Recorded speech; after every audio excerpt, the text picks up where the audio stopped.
Hello, children of Earth and extraterrestrials alike. Biggie J100 here, come at you with the Star Wars Battlefront beta. Well, the beta's been closed for a few days now, and I've been marinating my thoughts about what I thought about the beta, what it did for me, what it didn't do right, all sorts of things. So I thought, off the cuff, I'd just give my opinion on what I could remember to speak about in this video, and, you know, maybe throw up a couple of examples here and there. So let's start with the simple fact that this game is absolutely beautiful. It is so beautiful. I almost cried when I first saw it. There were little tears coming out of little old Biggie's his eyes were tearing up because the mountains were glistening with sun, sand, and the snow was glistening with water light, and it was just a grand old time just seeing this game looking absolutely amazing for the first time around. And I honestly can't say how I felt. Well, actually, I could say there's only one other thing that's ever blown me away as much as this, and that's Drive Club. And I'm sure you all know how I feel about Drive Club based on my first impressions video. And if not, I'll leave a link in the description to it so that you can check it out. But let's just say that's the most beautiful piece of crap you'll ever buy. Moving on. Now, in the beta, we had 2 game modes and 1 mission that could be done solo or with friends. Well, I had done parts of the mission by myself, but I wanted to do it with my boy, Jonathan. So I threw him in the game, we did it together, and as you can see in the very beginning of this video, we hit quite a few lag spikes. Now, I know my internet isn't the greatest, but when I played this by myself, I had no issues. But as soon as I started playing with other people, there was so many lag spikes. And wait, I should even explain. When I mean by playing with other people, I mean by playing people on my friends list. It was like it had a difficult time connecting me with all my friends, but anyone else in the world that's way further away than the couple of guys that live in the same state as me, no, that's too big a deal. But I digress. I hit quite a few lag spikes. It could be my internet, it could not be my internet. A whole lot of crazy stuff's been going on with as far as my internet connection has been. But just letting you know, fair warning, you could run into that issue. Another issue I ran into was that I felt that since Battlefront, Battlefield, they were so similar, and it was made by DICE, the same people that made Battlefield, it would be similar in the fact that you have multiple classes. You don't really get multiple classes in this game. In fact, there's only really one class, and then different loadouts you can set up for that one class, which kind of stinks in my opinion, because I was watching a whole bunch of the original Battlefront and Battlefront 2 and all those gameplays, and they had all sorts of really cool classes. Like, I remember as a kid, I was just fiending to unlock this jet trooper, and once I finally got him, I felt like such a boss using the jetpack with his cool chrome looking armor and his little green visor head. I'll throw a couple screenshots up in the video, but like it always gave me something to stride towards, and then once I got it, I felt like I was such a good player. But that's not really it here. It's more like unlock it. It feels more like your cookie cutter first person shooter as far as the loadouts. You know, COD, you get your you get your sniper rifles, you get your SMGs, LMGs, all that stuff, and you just put it together on your own, as opposed to where there being a class that specializes in certain things. It wasn't as appealing, I guess, is the way to put it.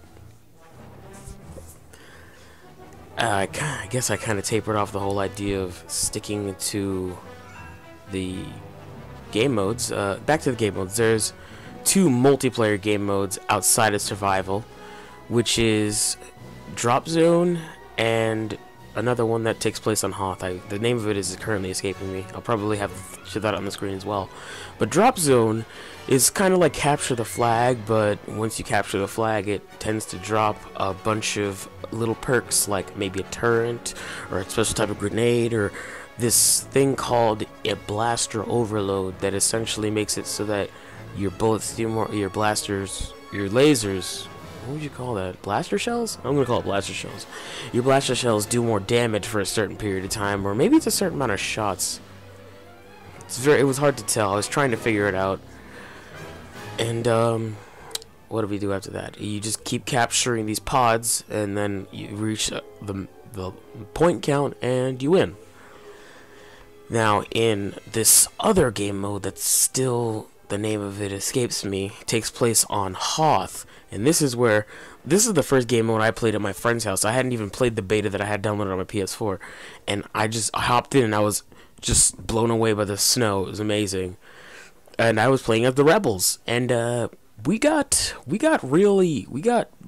plowed hard. They just, everything stomped on me, from the walkers to the AT-ATs to the TIE fighters to the ground troopers. It was just, it felt really unbalanced, and it is unbalanced because the rebels always the X and Y wings, and obviously you can only use the Y wings to fight and the X wings to take down the walkers. But obviously if you've got TIE fighters, ATs, and the walkers themselves, plus ground troopers shooting at you, regardless of that little bit of security you get, it's still really hard for the rebels to win. And I don't know if it was intentional, trying to recreate the struggle between the Sith and the rebels, but it was absolutely a massacre every time I played as them, and it was always a breeze every time I played as the Empire, which I guess in its own right was really cool to play as the bad guys. But I felt kind of bad for the other team as I was stomping their teeth in. But I do think that needs to be fixed in the full game, which I'm not sure. Maybe it'll just be that one game mode. As you can see, there's like a whole bunch of game modes that we couldn't even play. And I do have to say that unlike DICE's previous title, Battlefield, Battlefront's weapons feel very smooth and slick in my hands. Not in my hands, in my controller, my digital hands. They feel natural. They don't feel like I'm trying to control someone else controlling this weapon. I feel like I'm controlling the weapon. I feel like that when I miss, I'm missing. I don't feel like someone else is missing for me. I feel like I'm a part of the fight, that I'm a stormtrooper taking down Hoth, that I'm a rebel trying to keep together every last bit of what I've got on my side, looking against this unstoppable force. And that is almost unexplainable, although I guess I did kind of explain it. It's one of those things that you had to have played it to understand. You really felt like you were a part of this whole experience.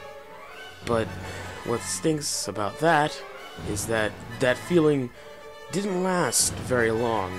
I remember about 3 days into the beta's time, actually the last day of the beta, I got kind of tired of it. I just suddenly started telling my friends that I felt a bit tired of it, like I wanted to play something else. And I'm not sure what exactly made me feel like this. It could be plenty of things. And I hadn't been playing the game as much as all the other people who had got to play the beta from day until night, every day until the beta closed. I had only played it a handful of times, and most of those times were great, but the last time I played it, I felt like it had been played out.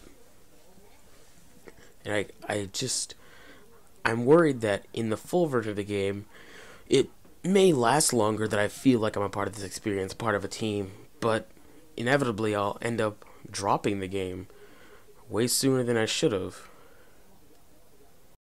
And another gripe that I had with the game was that from a lot of people I've been hearing that we will only be playing as rebels and stormtroopers and human type soldiers. But one of my favorite things from the old Battlefront games was getting to play as droids and having the heroes for the droids be those special kinds and all that stuff. It made me feel like I was part of Star Wars. The more changes they're making to make it more modern, not modern, that's the wrong word, to make it more like the other shooters out there, makes it less exciting. It makes it feel like they're simply trying to meet a quota, that we need to have soldiers, we need to have people fighting, that this needs to be realistic. But the whole point of Star Wars is to expand your horizons and look beyond your world and see everything else that could be going on around you and you wouldn't even know it. I mean, hell, this happened a long time ago in a place far, far away.